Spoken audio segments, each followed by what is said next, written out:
বলতে বলেছে আর কি আমাদের মিটিংয়ে।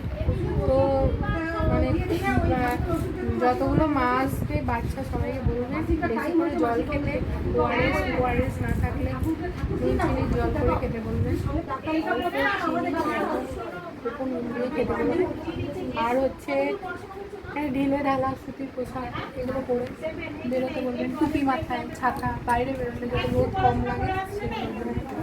বয়স্ক মানুষরা একটু বাইরের দিকে যাতে কম যায়, কাজগুলো বিকেলের দিকে যাতে সারতে পারে সেগুলো বলবেন বয়স্ক মানুষদের।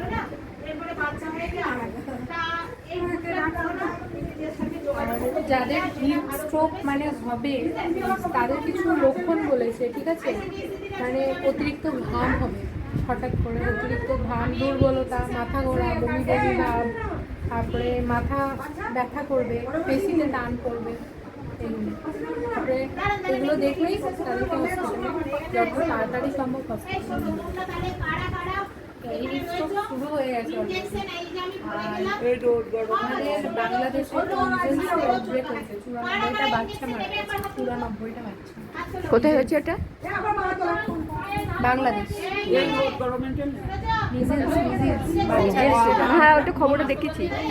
খবর দেখে বাচ্চা আউটব্রেক হয়েছে। এবার আমাদের এই আশেপাশে যদি খবর পান যে কারণ হয়েছে, আসাদিনরা হয়তো খবর পায়নি, গ্রুপের সাথে সাথে বলবো এরকম এই বাচ্চাটার এরকম ফিভার উইথ র্যাশ হয়েছে। আমাদের গ্রুপটা আছে, ভালোবেসে তো হলে ওদের হসপিটাল পাঠাতে হবে, যে ব্লাড নিতে হবে, টেস্ট করতে হবে। আমাদের 42 দিনে একটা বাচ্চা